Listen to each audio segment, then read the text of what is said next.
is looking at you, kid.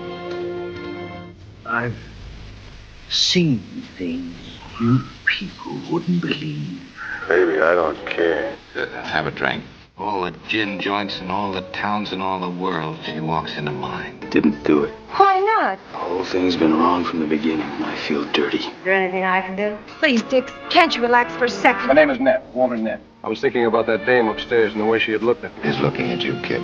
Yesterday, this would have meant so much to us. Now it doesn't matter. What can I tell you, kid? You're right. You're right. Welcome to the Speakeasy Noircast, a podcast discussing film noirs of yesterday and neo-noirs of today. Each week, we're going to deliver a discussion of our analysis of classic noir films, and occasionally we'll interview up-and-coming directors and writers of new neo-noir films, all mixed in with our unintelligible banter. Your hosts for the show, Jason D. Morris and Carly Street. But they're asleep all over America.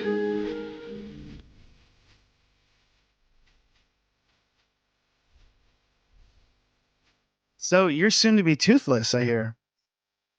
Wait, it's not going to be soon. It's not going to be soon? No. It better be soon. Take care of that shit. Come on. It's not up to me. It's the NHS. So it's taken a year and 2 months to be seen at the hospital from when my dentist, I don't even know what the word is. My brain's not working very well today, so I'm not going to make a lot of sense. Referred me. That's the word. Oh, man. So I only went on Wednesday, and that was for them to be like, okay, we agree with the dentist. Well, I suppose we'll do an operation on it. And then I've still got to wait at least 3 months to have a scan on the nerves, and then I will go on the waiting list. Wow. That's crazy. That's wow. Yeah. I thought your guys' Well, health coverage was supposed to be better than ours out here. No, it was free. Yeah, that's amazing. That's better. It is. But then that's why you get big long waits for stuff, and it's okay. But because I've gone on Wednesday and they've sort of poked the bear, that I woke up. I felt it a bit last night actually, but I woke up this morning. I was like, oh my God, what is it doing now? It's saying it wants out is what it's doing. It wants out of the mouth. It's I feel like it's gonna just burst through my face at some point. I'm gone. I'm fed up. No, with it's gonna turn into a tooth monster, and it's gonna start eating your face from the inside out. And one day you're gonna wake up what it's trying to do. Yeah, you're gonna wake up one day like Demi Moore in The Substance, and look all fucked up, and then it's too late. I know, and then they'll go, oh, I'll tell you what, then we might actually put you on the cancellation list. So that's 6 months instead of 100 years. Yeah, now we're not helping you. Yeah, you don't need it anymore because it escaped on its own. You're too fucked up. Sorry, bye. We're moving on. There's nothing left to save. See you later. Oh my God, I'm so sorry. It's terrible. Yeah, it's okay. Man, It's really, it's always just such inconvenient times that it decides I'm going to make half your face gigantic, and also maybe you're going to lose sensation in your tongue for a little bit of time as well. And it's really, could you not do this when I'm on my way to work? Yeah, I don't have to go. That's funny because that's the same thing that happened to me. I was on my way to work, and this is probably 15 years ago, maybe not that long ago, but pretty close. And I don't know, I was eating something in the car driving to work, and I bit down, and I had a toothache, that had started previously, but it wasn't hurting at the moment. And I think because it had done so much damage, it started to kind of kill the nerve or something. And I was eating something, and I bit down, and I just, in my head, it just sounded like in the movies when ice is breaking, like in Antarctica or something, or somebody standing on a river of water, frozen water. And it's that's what it sounded like in my head. It's kind of thing. Internally though, it was really the weirdest sensation. And just this massive pain just shot through my head while I was driving. I had to pull over. It was really crazy. And I didn't know anything about it, but I guess the tooth was impacted and was breaking through the tooth below it. And it ended up doing surgery on the other ones and to get them out, even though they weren't like damaging anything yet. They said they would, because apparently I have a small mouth, or a small, like, wherever your teeth are, like, area. So it's not enough room for all my teeth or whatever. And so they surgically removed everything, and then that one tooth that it broke through, they decided to leave it because it was halfway still good or something. And it was always like a weird, like, kind of thing, having a broken, like, tooth way back here or whatever. You can just feel it. And eventually I had a dentist, like, take it out, because it was just like, I don't know, it just was a weird kind of feeling. Did yours like break through a tooth, or was it just sort of like, it just impact? Yeah, it did. Okay. Yes, it's broke through one, and then it's like pushed that into the next one, and now it's like I can see another one in my path, so I'm gonna have that as well. Oh man. Because I said to the woman, I was like, I can feel it moving. I was like, I know I sound crazy. No, it's true. Moving in my mouth. Yeah, And it's like having, looking at me like, yeah, whatever. And I'm like, I know it's coming for that tooth. I know it is.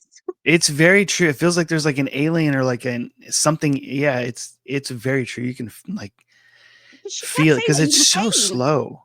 Wow. Yeah. She was like, are you in pain? I was like, I'd be lying to you if I said I was in like physical agony, touch wood, like right now. I said, it's not how I can describe it. But it's like constant pressure. I was like, you can kind of feel it, just like eyeballing that tooth going, I'm having you next. Yeah. I don't know what to describe it as, but no, that's the perfect way, because that's really what it feels like. It just feels like that's crazy. So there we go. So, and then I got my dad. I made the mistake of telling my dad, and he's like, you need to go private. We need to do this. And I'm like, Dad, that's still not really going to help me. Like, I have a private dentist. I thought that would get me referred faster. It did not. Actually, it probably lying. It probably did. There's probably a lot of people in a lot worse situation that are still waiting for just a referral. So, yeah, it probably did. Let's hope not. Overall. Because, yeah, I think that the way that all that stuff works with referrals and all that kind of stuff, I just don't understand it. I really don't. Like, it's all about money, and that's terrible. It really is. Just find a different system where the referral thing doesn't matter, just where people can just go and get it taken care of. I just don't get it. Because the thing is, in like a year and a half, like, a lot of things can change. It's not like it's a couple of weeks. Yeah. So they're having That's to a waste long time time doing fresh x-rays and stuff, which doesn't, isn't cheap. Yeah. So they're having to do fresh x-rays, then sort of like remap everything, and then it could be another 9 months. Like, you could have a baby in that time. A tooth baby. You're having an alien tooth baby in your mouth. Yeah. No, it's not. I think it would be easier to birth a human being right now. I look ridiculous. I don't know about that. But I was like, I really need to do this episode because it would be nice to talk so that I don't end up just not moving my facial muscles. But I was like, I cannot show my face to people without some sort of a health warning, because it's like, you can't even see my ear. You should just wrap your head like we did for Wade for Dark Winter. Yeah. Just wrap you up in a bandage like Invisible Man. That'd like half fantastic. A hat over me, just on one side. Perfect. You could wear like a little fedora with your head wrapped. Yep. And a scarf. I need a scarf because it's like obviously pissing off all my lymph nodes or whatever that are like in my jaw and in my neck, but only on one side. Yeah. So I just look like half of my body's been on a diet and the other half has not. Well, hey, I look like neither side of me has been on a diet. So. I feel like I'm talking weird as well, but I don't know if I've put that idea in my head that I should be talking weird, so I'm slowly making myself talk weird. I don't know. No, you sound normal. Like, I wouldn't know a difference if you hadn't told me. You sound normal. Whatever normal is for Carly. Exactly. Well, there is no normal, so that's probably why. Right.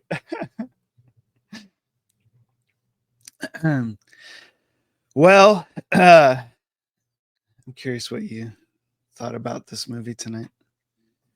How was your birthday, by the way? It was good. It was good.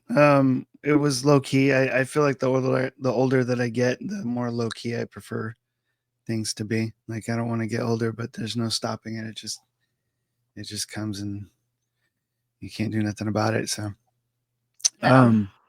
yeah. So I worked on the movie most of the day, and then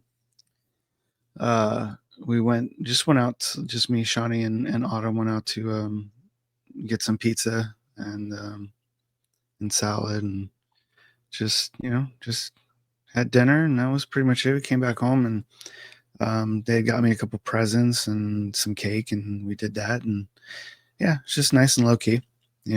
Missing my son. He's not around, so he's out in Illinois now, and so that's a little different. But other than that, it was nice. Yeah. Aw. Yeah. But yeah, they were playing with the idea of like going to see a movie or something, and I'm like, it's like 7:00, and I'm like, I'm already tired. I'm getting old.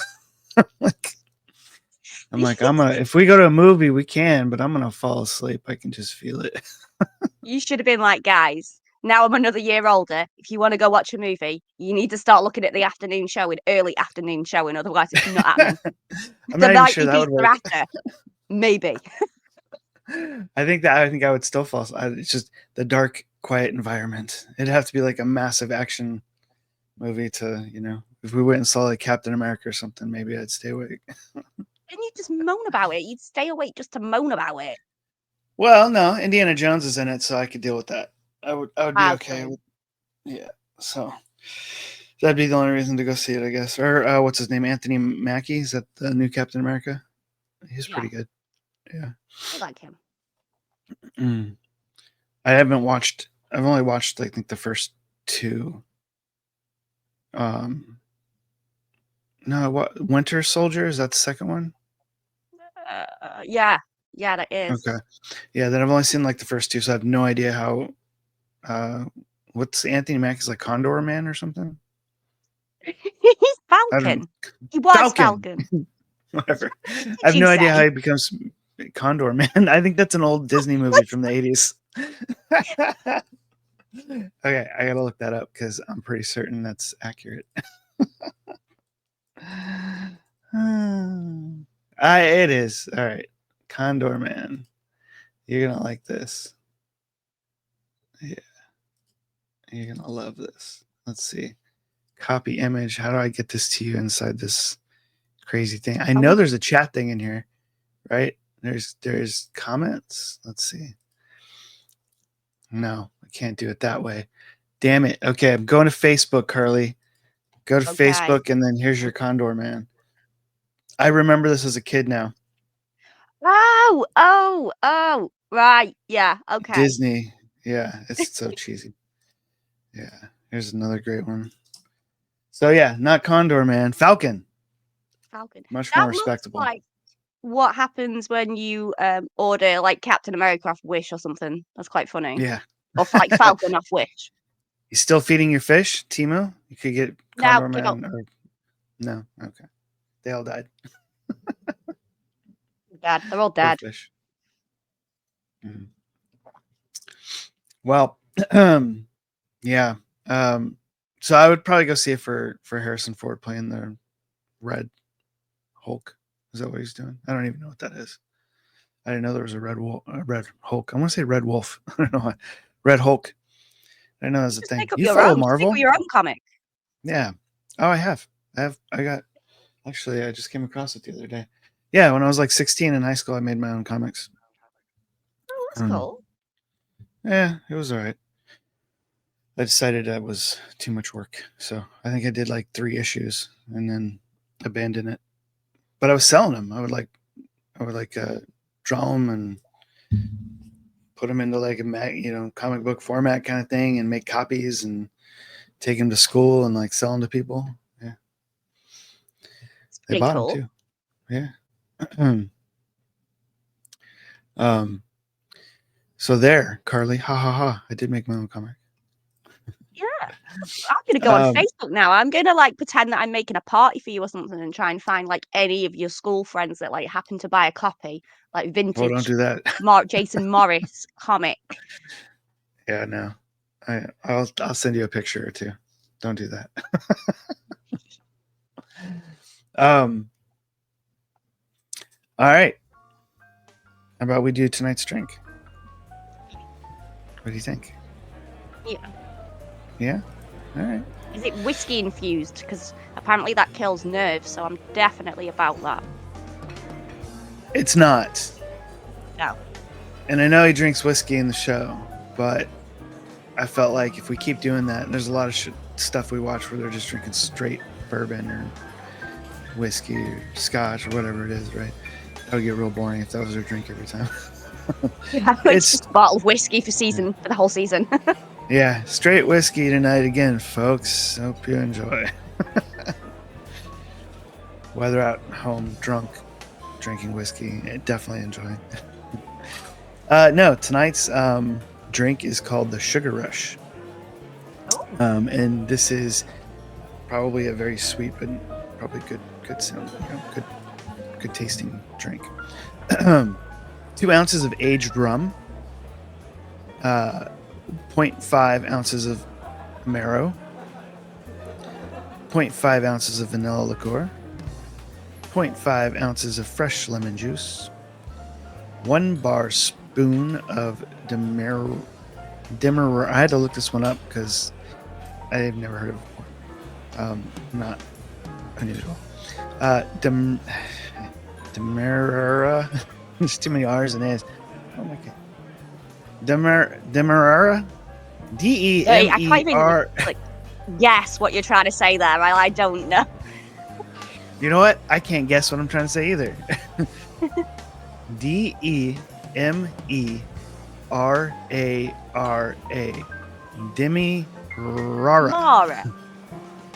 DEMERARA. Demerara syrup.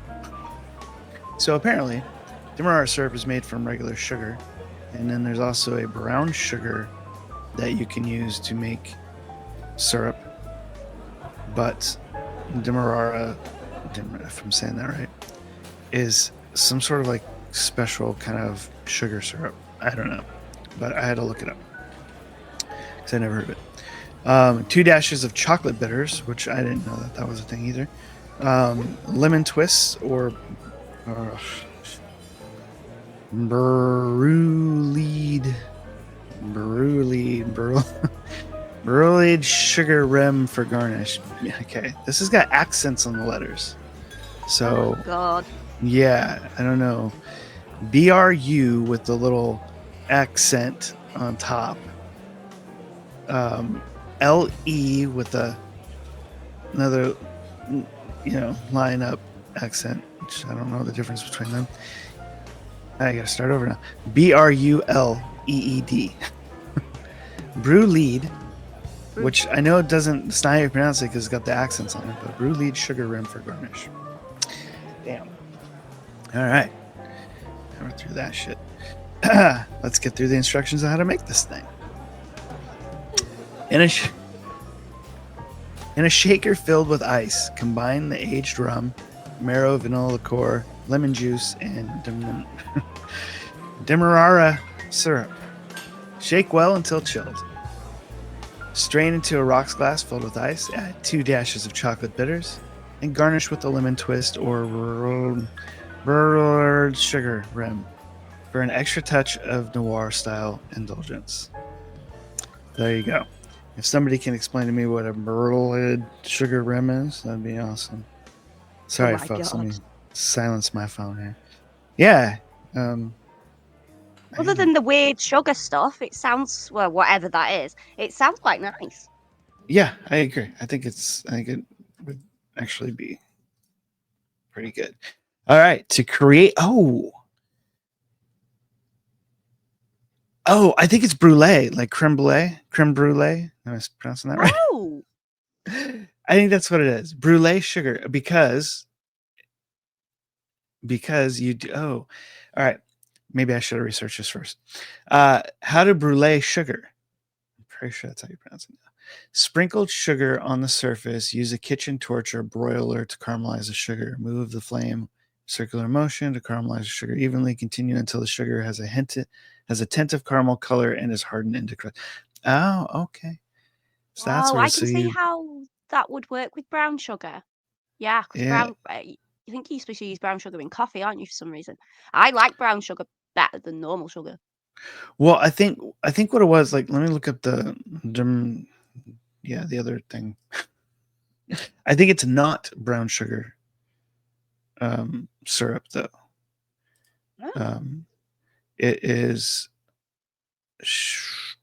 It's just made up of sugar and water. Oh no, Demerara. No, I'm wrong. It is brown sugar. Yes, Demerara sugar is a type of brown sugar that is less refined than granular sugar, and it has molasses flavor, and is often used in cocktails. Okay, so yes, you were right. It is brown sugar. I don't know why I thought it wasn't, and I don't know why I brought up brown sugar and thinking that it wasn't, but that's me. All right. This is why it's so much more fun when you don't research it and we get to see it live. That's like right. The cogs working live. Yeah. I love learning things. I'm just not very good at retaining them.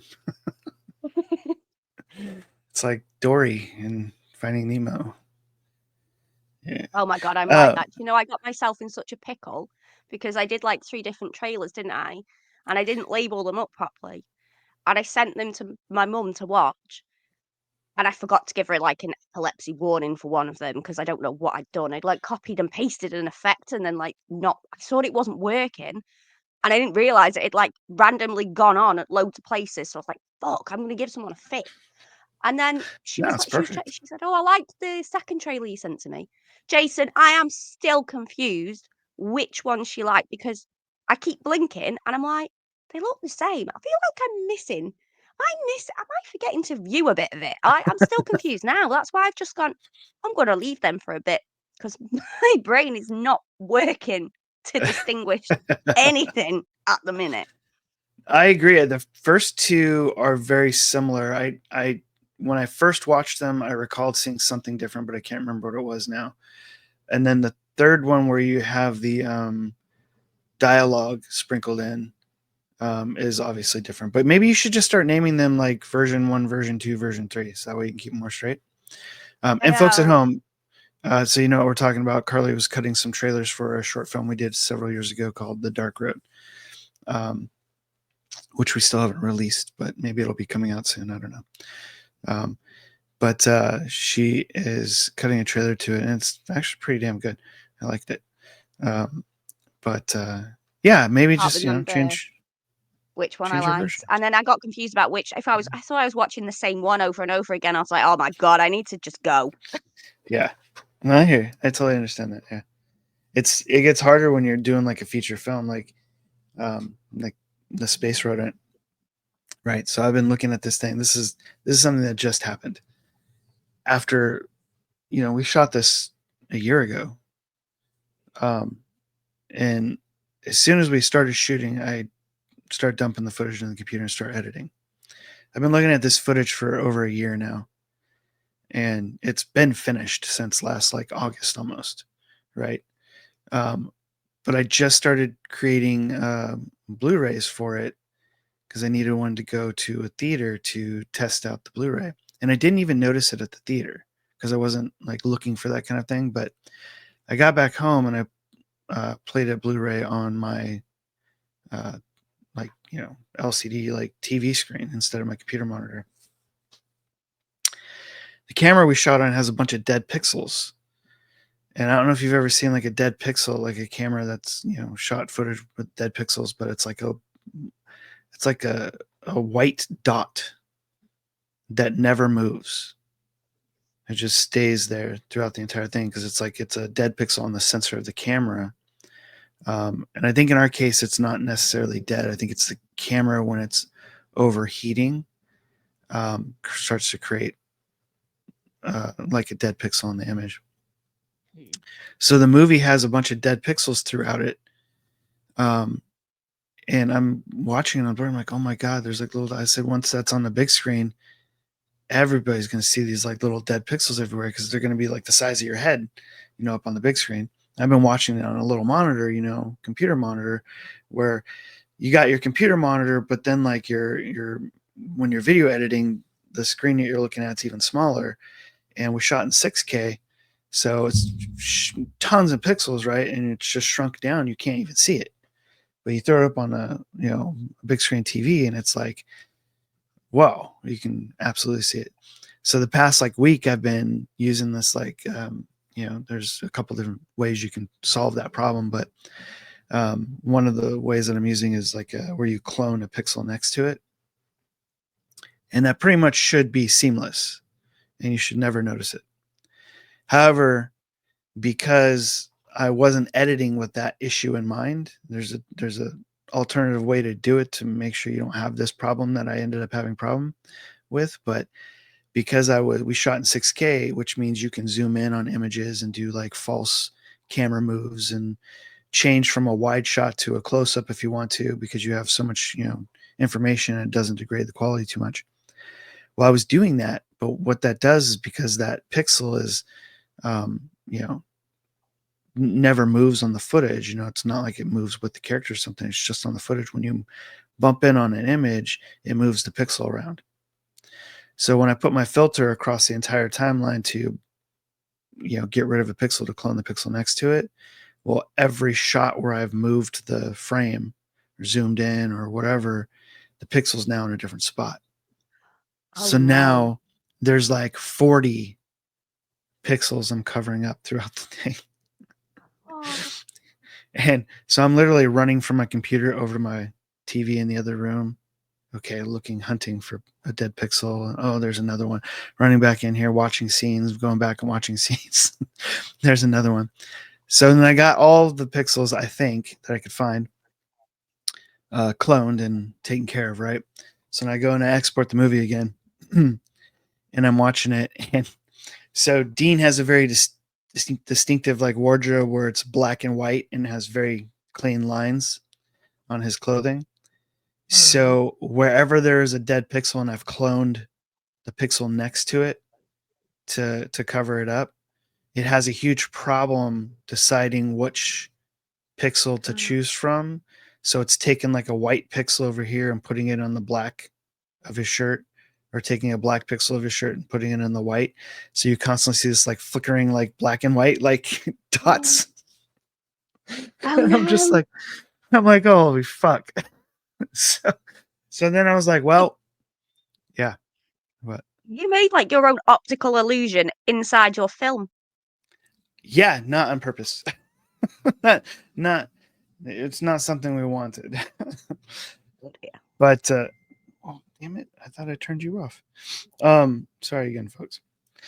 So I had to go back in like literally shot by shot, every single edit, and start deleting the cloned stuff that I had put in for frames where I'd like zoomed in or zoomed out, and some of those clones were no longer needed. And I've exported that, and it's much better now, and it's acceptable. There's still a few little tiny things that I notice. Hopefully nobody else notices it. And most people, if they buy like a Blu-ray or they watch it digitally and they're, like home TVs, I don't think it's going to be a huge issue, but I was just worried about it being screened at the theater because we have 3 screenings coming up, right? We got a cast and crew screening, and then we have this triple feature cult film screening. And then we have a film festival screening in Sacramento at Sacktown Movie Bus Film Festival, where we're nominated for a bunch of awards. And it's like, if it plays on that big screen and people are like, what is that? That would be terrible. Be absolutely terrible. Oh dear. So, yeah. So hopefully that's all taken care of and it won't be a problem anymore.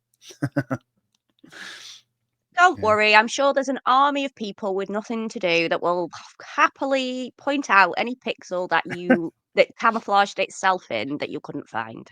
Oh yeah. They're gonna probably point out a lot of stuff. I mean, there's a lot. Like, it's a really strange movie because we went into this planning to shoot the entire movie in like 6 days.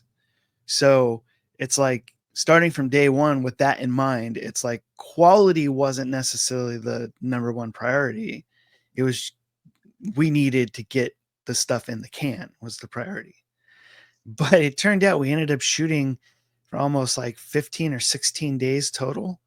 So none of that fucking mattered. Like if we were going to shoot that many days, we could have taken way more time to like do the things that we need to do. But because of scheduling issues and we had a lot of rain and stuff on the days that we had to shoot outside and just other like internal problems that we were having, like it ended up being this much longer shoot. So like we weren't trying to like make the best looking film necessarily. It just needed to look good enough, right? Which is okay, because the movie is carried by the cast and it's carried by the space rodents and it's carried by the story. It's not, this isn't about making a, you know, an Oscar worthy, like, you know, amazing looking, like, you know, David Fincher movie or something, or Christopher Nolan.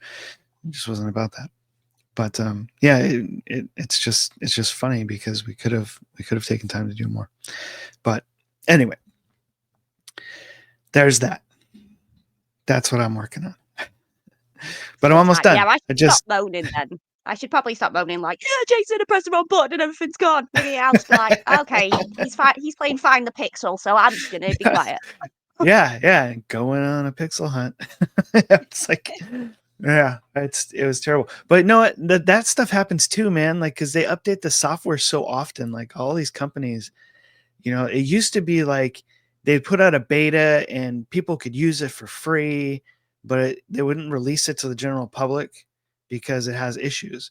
Now it's just, they just pump the stuff out. It's like, yeah, go ahead and update. Oh, it's got issues. Okay, well, we'll be back with you in a month and fix it. It's like, but I'm in the middle of a project, you know? And it's like, you have to be real careful about updating software in the middle of a project because stuff like that happens. Like that's happened several times with Space Rodent already, where it's like, oh, some reason, I don't know why, it just won't export anymore. It fails every time, you know, and it can be a real challenge. So, and most of these software companies, like they want you to like have it, they come when you install it, it's already like on an auto update sort of thing. Like Premiere is terrible about that. And it'll just automatically update. And one day you'll just open the software and it's like, oh, guess what? There's a new version and nothing works. It's like, fuck. But it can be challenging. So I feel you when you're like, I hit a button and everything's gone. Like, yeah, that's terrible. It comes with just doing it and learning that you got to constantly save, constantly make backups and version every time you do something. Oh, version 2. Every time you do something else, version 3. You know, just to make sure you don't lose stuff. But yeah, the more you do it, the better you kind of get at it. But it's still, you gotta have some like major discipline.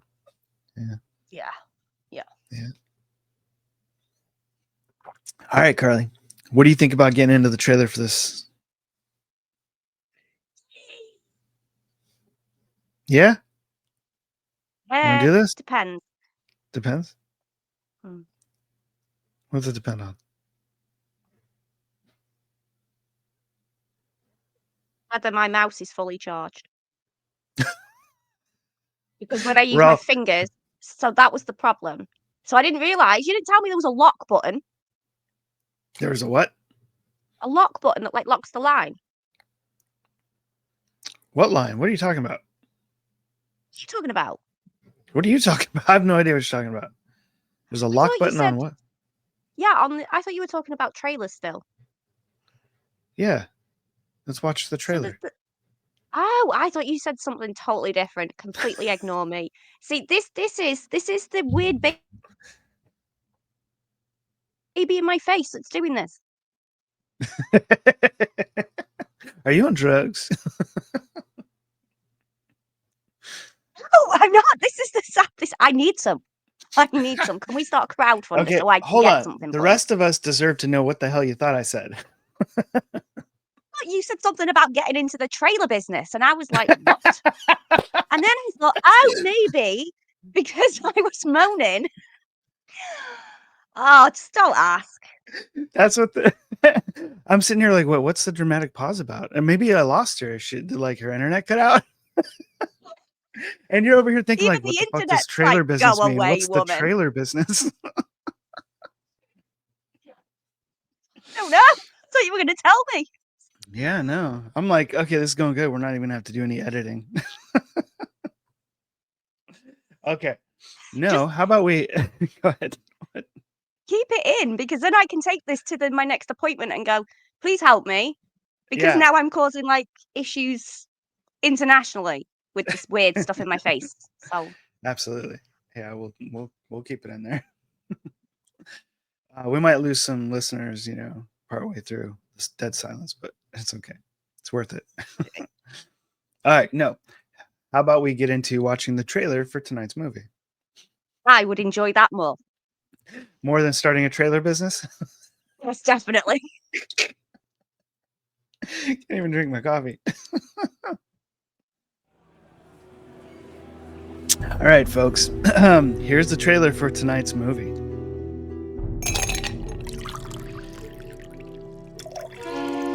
Another beautiful day in California. Out here, I'm one of the good guys.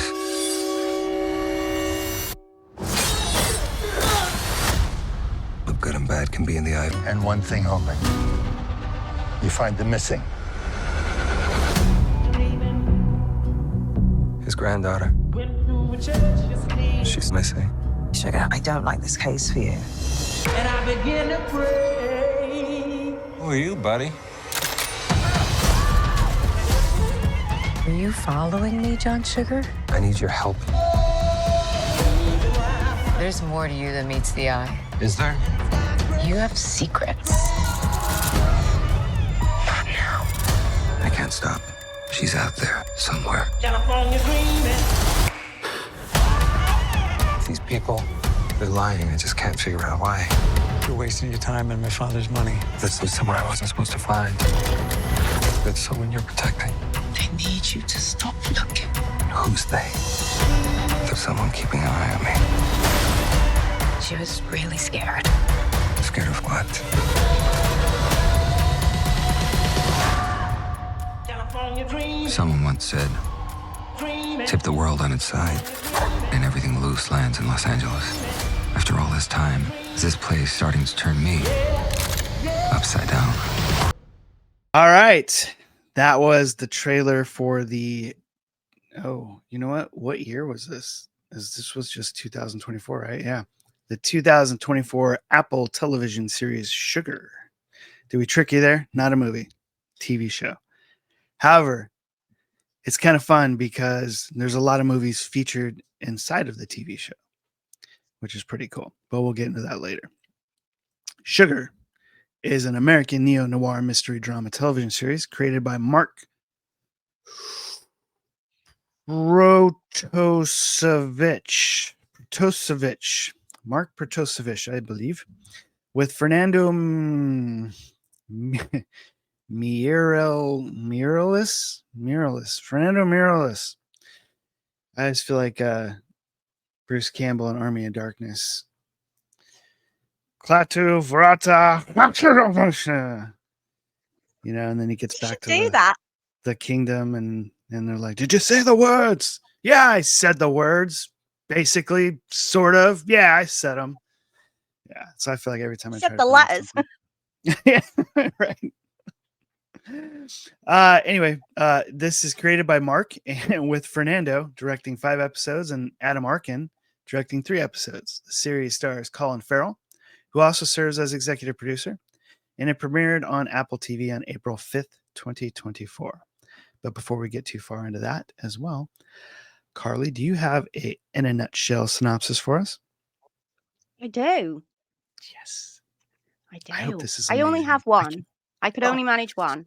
You're killing me. I missed the doubles. I don't know why. Because it was only ever meant to be one. But then when you started pulling out like multiples, it's like, oh, all right. You're disappointing all of our fans at home. You're a disappointment. That's okay. I know. I'm sorry. It's a good disappointment. At least we have one nutshell. Well, I didn't say it was good, but I've written something down. Okay. Well, that's better than not having written. I think that happened once where you didn't have one at all. Okay. Twitchy but overly nice James Bond investigates the seedy underbelly of life whilst looking for a missing girl and navigating his own film noir story. James Bond. Come on. I said Sam Spade. He was a bit James Bondish, you know, because I never really got the buzz around Colin Farrell when Colin Farrell first sort of like appeared everywhere. But when I was watching this, I was like, I get it now. Yeah. Really? It's like that 20-year delay that I have with everything. I get it now. Oh, Yeah, I wasn't a huge fan of him okay. when he first came out. Like I remember liking Phone Booth, but just because it was interesting that Hollywood did like a single location kind of movie in a phone booth of all things. So I enjoyed that, but I didn't really like him per se. Just felt like the same person in everything that I saw him in. It was okay. And then although I hated this movie, I thought he was good in it. But it's such a bastardized remake that it's terrible. But he did Fright Night, where he played the Chris Sarandon, Jerry Dandridge character, and I thought he was pretty good in it. And I think it was pretty good casting. But what a terrible movie. And then so I think this is the next thing that I've really seen him in and that I liked a lot. So I thought he was pretty good in this. And I think he's probably a major driving force why it even got made. Did a little tiny bit of research on the process of this movie getting made, but yeah, and the thing is, did you watch the whole series? Because I've seen the entire thing so far. Did you watch the pilot? So because I didn't want to go down the Perry Mason route again, because I'm still just getting over that. I thought for the purpose of the podcast and my brain not working very well, I didn't want to ruin it for Every Man and Their Dog because it's quite new.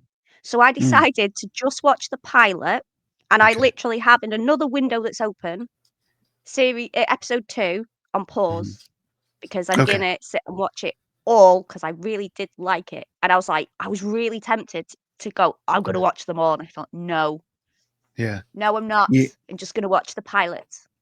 It's great. It's, in my opinion, it's one of the best neo-noir. I don't even want to call it a neo-noir because it's very noir. But yeah, it's one of the best neo-noirs that I've seen in a long time. And I actually, as much as I liked Perry Mason, I think I like this better because it's not as like, I think they try to make Perry Mason too dark and existential. And this one to me it's better entertainment value, if that makes sense. Like I can sit and watch this and be entertained, even though it's got some serious stuff going on. That I'm, I don't know. I can just engage with it a little bit more, but that's just maybe a personal thing. Cause I really like, Perry Mason, like a lot. But sitting and watching it, it's like, it's some shows and movies, like even like Breaking Bad was kind of that way. Like if you watch that, enough, like kind of straight through, it can get pretty heavy, Yeah. And that's tough to do. Like I think back to back more than anything. However, yeah, and that can make you lose interest as well, can't it? Because with it being sort of like drawn out and depressing, it kind of, if it doesn't, you need a break quick enough, it's like you say, it's very heavy, and it's like, it feels like a chore to carry on. Yeah, it kind of does. You really need, like, for lack of a better word, you need a break from it, and that can be tough sometimes with certain shows. Especially in today's culture where everybody's like binge watching everything, you know what I mean? Like back in the day, like if you look at like Millennium or something, because Millennium is super dark, but you had to wait a week, to watch the next episode. There was no choice. So these other shows that are like really dark like that are much harder to just digest watching 4 hours of that kind of stuff in a row. It's a little tougher. But that's not the case with Sugar, I don't think. I think it was a pretty solid balance between a lot of different elements, whether it was the detective element, the noir, the action, you know, or the dark, seedy kind of storyline, plus the stuff that I don't even think you realize yet, and you don't realize until the very last frame of the movie or show. When you see the final episode of season 1, I had a tiny, tiny little hint in my brain that it was something like this. But I was so surprised that they went this route. For being like a commercial show, you know, like a mainstream thing. I was really surprised that they went that route, especially the way this show plays, you know, as a neo-noir and all that kind of stuff. I loved it. I love this little twist at the end. It opens things up so much, you know, for storytelling. However, it might not be everybody's cup of tea, as they say. So I'm excited for you to get through the series and get to the end. And I think that we need to do another podcast just discussing the last episode to see how you feel about everything once you've seen it. Oh, we haven't done a part 1 and a part 2 for a long time, Jason. We really haven't. It's been a while. Yeah. So yeah, this might be the perfect opportunity. Yeah, cool. Awesome. All right. So you're on a mission now to finish the series. So I've avoided everything about it for a reason. Mm-hmm. And see, it's weird because I feel like, but I've been completely like wrong when it comes to TV shows, because I thought I knew where From was going, and I was adamant, and it just fucking wasn't. And I thought I knew where Perry Mason was going, and it fucking wasn't. So I've got like weird ideas in my head, and I'm like, no, I think I'm so off the ball here. It's ridiculous.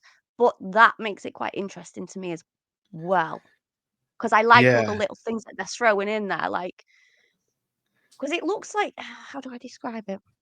I can't think of a film or anything, but it's got like, every now and again, it's got this weird sort of like 50s sort of like sci-fi show vibe, if that makes sense. Yeah. You know, like when you used to watch stuff like Roswell, and they made, at times when they had like the government people come in, they made them look a certain way. Sure. They made them look like 50s sort of like Men in Black kind of people. I can't really describe very well what I'm trying to get at, but in my head I know what I'm, and I've seen that like twice. No, I agree with you. Sci-fi. Yeah, I think that your sort of interpretation of it is pretty good. It also has like, I almost, you know, when I first watched this episode last year, I almost didn't like it. Like I was disappointed because the way they shot it, it felt very the camera style felt very 70s, and I'm not a fan of like 70s movies in general. And I don't know why. Don't mean to irritate anybody out there that loves 70s, you know, stuff, but there's a lot of great things that came out in the 70s. It's just my aesthetic style. It's like stuff annoys me. Anyway, so there's a lot of things in this show that, in my interpretation, felt very 70s instead of like 40s and 50s style, as to where it's obviously like neo-noir, right? But then you have these like really strange conversations where the camera is like all over the map, and it's handheld, but it's off kilter, and they're crossing the line, and they're doing all kinds of like strange sort of 70s vibe-ish sort of like stuff. And because of that, I almost did not like the show. And I started to understand the film language of it a little bit more, where that is only happening in certain conversations. And then when he goes into detective mode, it feels more like a 40s and 50s kind of,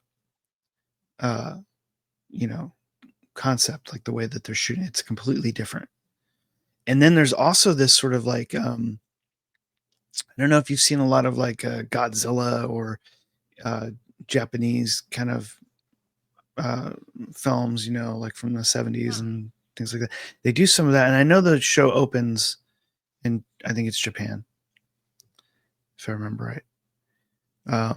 But I almost thought it was because of that, but I think it's more of like this film language thing that they're going because of the character and how I believed when I first watched this that when we're seeing him having these flashes of old film noir movies, it's just a guy that's just in love with movies, right? As he says in the show quite a bit.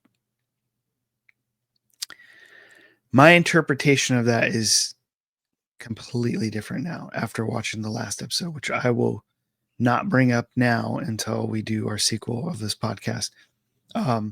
Because I think it's super creative what they did, but also it's nothing like new. But I really liked the blending of these ideas that they made. It's really hard to do this because I don't want to give anything away, because it really is like a twist sort of thing. And maybe some people will like be intuitive enough to get it, way earlier. I don't know.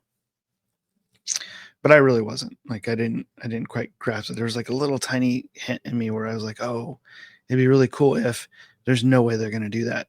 And then they did. And I was just like, holy shit, that's awesome. And it just made me love the show. But anyway, that'd be a massive spoiler. So my other sort of like feel with this show was, which makes a lot of sense. It had a lot of characteristics of Chinatown. Yes. And it did. Yeah, and however, because Chinatown is well known for being convoluted, it was much easier to follow. And I know this is getting into more episodes, but because it's not necessarily convoluted or confusing in the first episode, but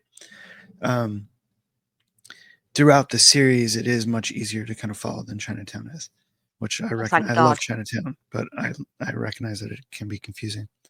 Or even The Big Sleep or something, which is also notorious for being confusing and not making any sense, but being an amazing movie.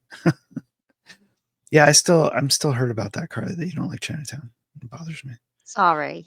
That's okay. I'll give it 10 years and you're going to revisit it and then you're going to love it. Okay. That can be part 5 of the first 2 parts that we did.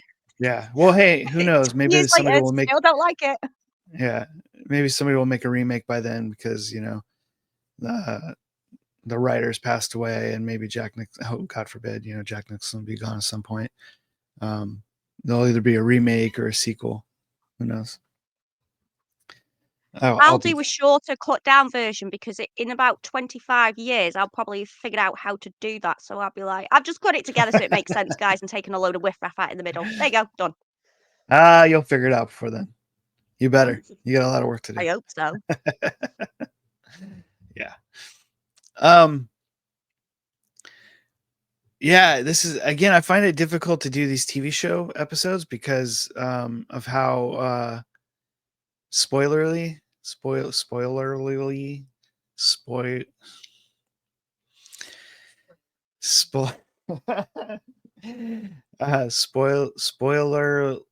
I can't do it. I can't do it though. Spoilerly, whatever. Fuck it. Because they can have a lot of spoilers in it. It's your turn to talk, okay? Yeah. Sorry, I'm just enjoying you making up new words. I know you are. It's your turn to talk. I'm shutting up for a minute. I need to take a break. Well, I did want to say, because I quite liked. So I'm with you. I'm not really a fan of this, like, this jittery camera thing that's now a thing. I find it quite distracting. So straight away when that started happening, I was a bit, oh. But then it wasn't happening all the time. So it was enough for me to to deal with and sort of be like, okay, let's see where this goes. And then, like you said, I started to notice a bit of a pattern of when it was there, but I couldn't really understand why. So I thought, okay, I can move that past that. But the one thing that I really, really liked, because I was a little bit confused until I saw the date. You know, when he had a date on the back of a photo and it was like 22 or 23 or something. I was like, it's set in modern day. Because I was getting a bit confused. Yeah. But I really like how they make it look like a film noir by using props and the character. But I thought that was brilliant. The car, the gun, him himself enjoying it. And I thought, I don't know if I've seen that before. That's a really, really clever way of doing it. Instead of just trying to, like Perry Mason tried to make it look a certain way and Yeah. feel a certain way. They completely sort of didn't do that to me. They went a totally different way about it and sort of utilized the character and the props, not the feel and the look. Yeah, I agree with you on that. And I do think that it's all by design. Like even though the camera work, you know, did annoy me, and I do think that it has to do with somewhat of the sort of modern day camera work that we're seeing a lot of, because they're doing lighting different now, they're doing camera work different, and I think that is it's. I think they did design it in a certain way that is meant to feel modern to those people that like that kind of stuff now, but also they revolved it around a very specific film language on purpose to make that kind of make sense for this show. So if hopefully that makes sense to you, what I'm trying to say. It's like I really believe they did it on purpose, but they tried to make it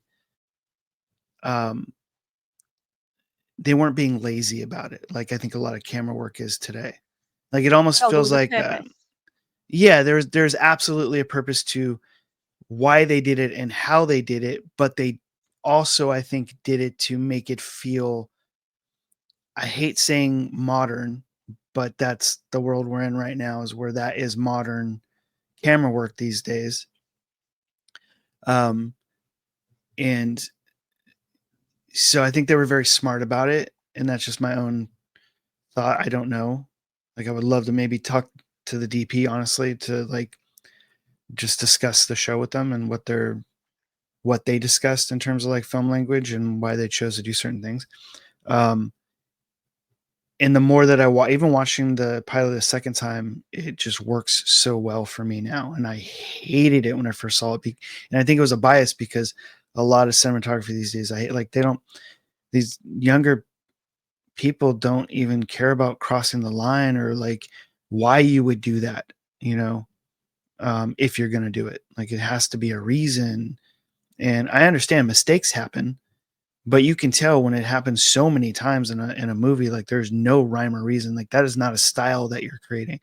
It was the same way with like YouTube and all the jump cuts, and now it's become a style and it's annoying. I hate that. I hate, like, this is just, I don't know how to edit, so I'm just going to slam scenes together. And it's like, well, that's terrible. That's terrible editing. You don't do that. But now it's like a style and it's acceptable to a certain age people. And I have a hard time wrapping my head around it, as the, like, this is supposed to be good, kind of thing. Yeah. I can understand a low budget kind of thing. Like shit happens, you're on time constraints, you're on budget constraints in a different sort of world. But when you have like big budget projects and they're still doing that stuff, I mean, there's no excuse for that. That's just poor,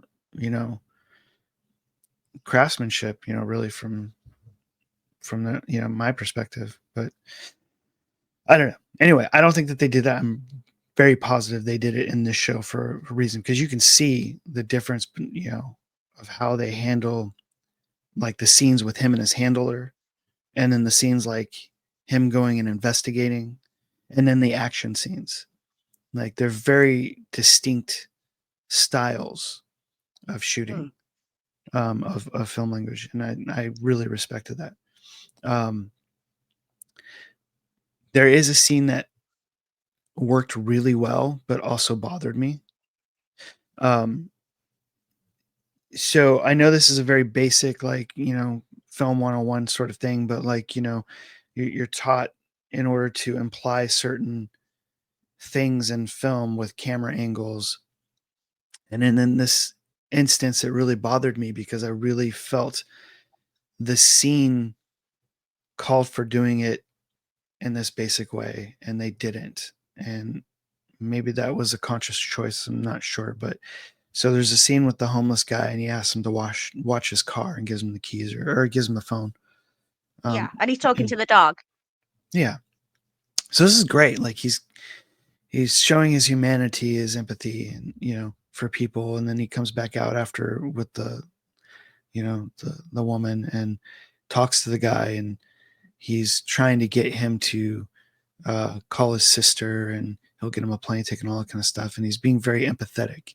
Like the acting and everything in this scene is just very great. We've seen these scenes a lot before in other movies and whatnot, but this is where Colin Farrell, I think, really shines in the show because you believe him. Like I'm watching this dude and I believe what he's saying. Like he really wants this person to be okay, but the way that they shoot it with the down angle on the homeless guy and then the up angle on Colin Farrell, in like film language, that's giving Colin Farrell like this power, and you take the power away from the person where you shoot down at them. And that really bothered me because if they're trying to show his humanity and his empathy, they at the very least should have brought him down to his level, and they only do that with the dog. Yeah. When they cut to him and petting the dog, they bring the camera down to like that equal level.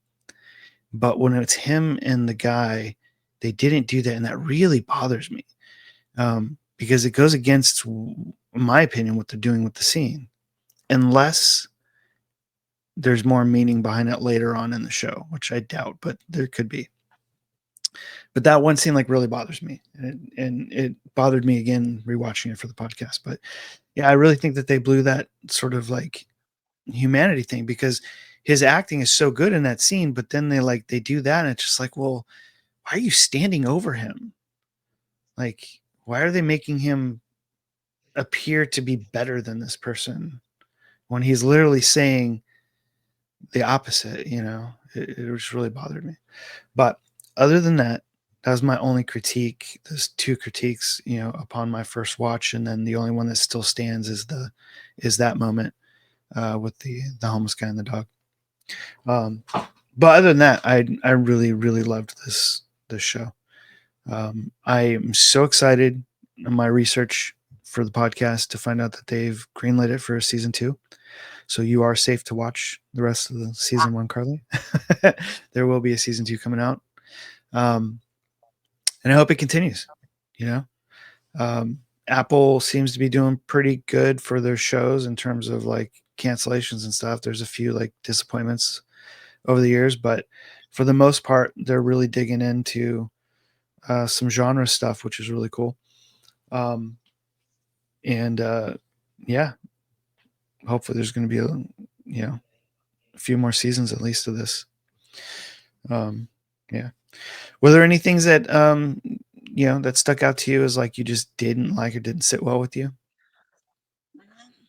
So I found it a bit weird because the scene you're talking about with the homeless man and the dog. Mm-hmm. When I was watching it, I was like, is he communicating with the dog, or have I finally lost it? Because couldn't help but think he looks like he's communicating with the dog more than the homeless person. Mm.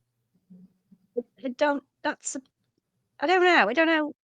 I don't know if that's maybe just like what you said about how it's shot, and I could not knowing technical things like that. Maybe it's not sitting right with me because of that. I don't know. And I wasn't overly keen. The only bit I wasn't keen on was the woman in the bar. I forget her name, but she was in Only Murders in the Building. She was like the murderer. Yeah. and the being drunk and the car thing, and then it just felt like it went on for quite a while. Yeah. When I was thinking, could he not be doing something else? Because he's quite interesting and he's got this weird twitchy hand, and I kind of like to see him do a bit more other than sit with this one person for so long, not getting Yeah. drunk. Because all I've really learned from it is that he can't get drunk, Right. Yeah. which is interesting.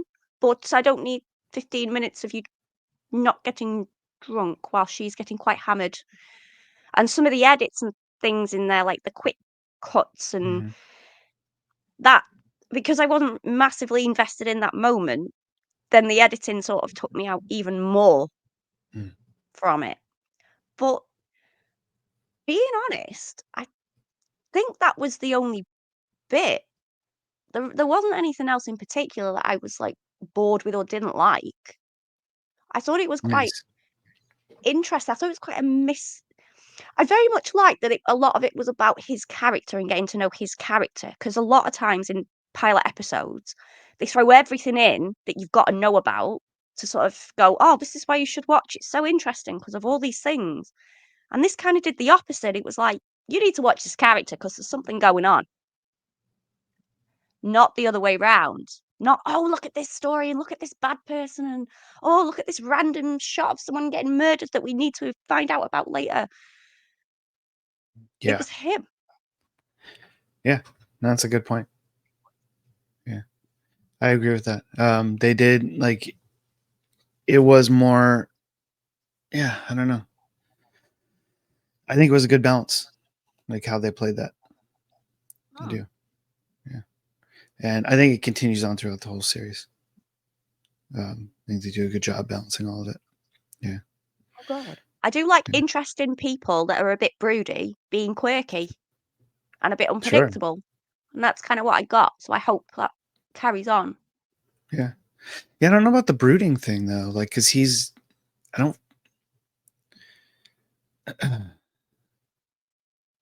Yeah, I don't know. That's I get what you're saying because they play it that way, but I don't think that's really what it is. But I'm not sure. But yeah. So Carly, we're about at that time where we need to give this show a rating. Oh. And I'm not sure about you, but I really enjoy it, and I think it's one of the best neo-noirs that we've had recently in a long time, actually, besides like maybe Perry Mason, which I also love. I can't wait to see where this goes. There's once you get to the end of the series, the first season, there's so many possibilities that I just can't wait to see what they do with it. So, with that said, I'm going to give this a 10. Even though it had a couple tiny little issues, I don't think those will be issues for most people. I think that's just me. So I'm going to give it a 10. This show deserves 10 gens out of 10. And I hope people watch it. I hope it becomes super popular and we get a lot of seasons of it because it's right up my alley. So my noir alley. Nice. Yeah. It's really high for you. Yeah, it is. Love it. It was fun. You're like, I give it a 4. No. Well, we'll see. If I get annoyed about this wonderful ending and it's pants, and I will be changing my bloody rating. But from just the pilot episode, because obviously I haven't seen anything else, right, and the fact that I've got episode 2 literally on pause, yeah, I would have to give it a 10 because nice. Other than one drunken woman and a couple of weird edits of her eyeball, can't really say that there was anything that I disliked, which is really surprising considering as soon as I saw it was Colin Farrell, I thought, Yeah. I'm gonna have to like be not mean to him because I didn't enjoy about 5 films in a row when he was on constantly on everything. Yeah. So, and I'm quite surprised because within the first sort of like 10, 15 minutes, I kind of changed my opinion on Colin Farrell, like 360 degrees. I think if there was something that he was on that he'd starred in later that was on Yeah. TV, I'd probably go, I might give that a go now, actually. Right. Yeah. Yeah.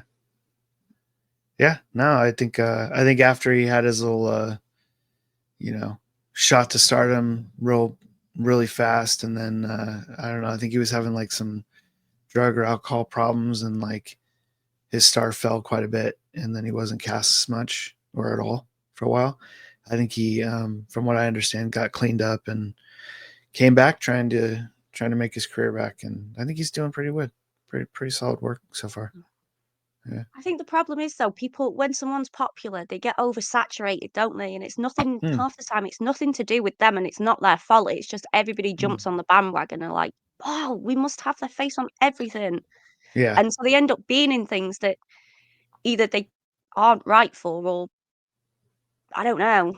They just tend to be in like a slur of like. I always find that they shove them in remakes. Mm-hmm. So if someone's really popular all of a sudden and they're like, everybody must love this person. So we're going to remake every film that you love and we're going to put them in it. Mm-hmm. And it Yeah. just ends up being, well, A, I didn't want the remake of the film. B, I'm fed up of seeing that person. And C, you've put them in a remake of a film that I didn't want. Yeah. Yeah. I think it's just that thing of striking while the iron is hot sort of thing, if like, especially if you're an actor, you never know. Like you could fall out of, favor so quick, and it's like, you got to take those jobs, those big paying jobs, because that might be the last one you get. Yeah. You can't be worried about whether people are going to all of a sudden not like you because you're in 10 films instead of 2 films. It's just, I totally get it, Yeah. and that's just the Hollywood system. Like same thing with like Adam Sandler or Jim Carrey or Jack Black or any of those guys, even Will Smith or whatever. Like they have this really good decade, and then people are kind of, okay, I'm done with that, and then they might have a couple resurgent movies or even a period of time. But yeah, it's a cycle. I'm not sure what the answer to it is, but it's definitely a thing for sure. I suppose the thing is, though, if they don't have that flurry of stuff, you Mm-hmm. don't get the really good stuff later on because, like you say, that payday means that they can be picky and they Mm-hmm. can start going, no, I'm only going to go for stuff that's interesting and different. Yeah, that's true. Yeah, there's few actors that continue on such a big career. I mean, Tom Cruise or even Harrison Ford. There's few actors that are able to like do that, and I think they're starting to call them like the last movie stars or whatever. But I can't even believe we didn't talk about the Gene Hackman thing, man. Oh, I know. I don't mean to sidetrack this podcast, folks, but yeah, this Gene Hackman thing is just like, wow. I don't even know what to talk about. Like, it's crazy. Like, I really want to know what happened. I don't know. What a crazy thing to happen, But anyway, I hope it wasn't like foul play of some sort. But I mean, I can't imagine it not being, So, I know, it is a bit weird, isn't it? It's a bit of a strange yeah. one. Or But then, people can die. People think it's stupid, but you can die of a broken heart. I genuinely believe that. And I wonder if it's one of them situations. I mean, I can't explain why the dog is in a cupboard, but yeah. I wonder if it's one of them situations where one of them has something's happened and then the other one's just dropped dead instantly. I don't mean that, but Well, I you mean, could be in that situation where finding you think, they're not finding anything like that, like heart attacks or carbon monoxide poison. Like there's, you know what I mean? Like they're not sure what it is yet. But our friend Evan, brought up a point. Well, maybe it was food poisoning, which could make sense, because if they fed the yeah. dog the same food like that, I mean, everybody does that. And it sounds Why? silly, but dogs can go to, if they know they're going to die, they go to familiar places, don't they, to die? Yeah. Yeah. I don't, I mean, this seems like this probably would have been real quick though, because who gets Yeah. that sick from food poisoning and doesn't like go to the doctor or call an ambulance Extreme. or yeah. So that's the only thing that kind of makes me feel like it probably isn't that, but you know, at the same time, it's just how real strange, man. Mm. You know, just real strange. But anyway, rest in peace, Gene Hackman, and your wife. I'm not sure her name, and the puppy. Oh, terrible. But anyway, I don't mean to end this episode on a down note, but here we are. Great TV show. Horrible happenings in Hollywood. Maybe, you know, Carly, maybe you need to show, maybe do an episode of Haunted Hollywood or, yeah, I don't know, with Gene Hackman once all this comes out. Yeah, I was gonna say once it's gonna take a while, isn't it, for the all the autopsies and stuff. Probably will. Yeah. All right, folks. I hope that you guys check out Sugar if you haven't already. There is a second season coming up pretty soon. It is worth the watch if you're into neo-noir, which I hope you are if you are listening to us. So, with that said, enjoy your, I've already forgot the name of our drink today, the Sugar Rush with the pilot episode of Sugar. And until next time. Bye-bye. He's looking at you, kid.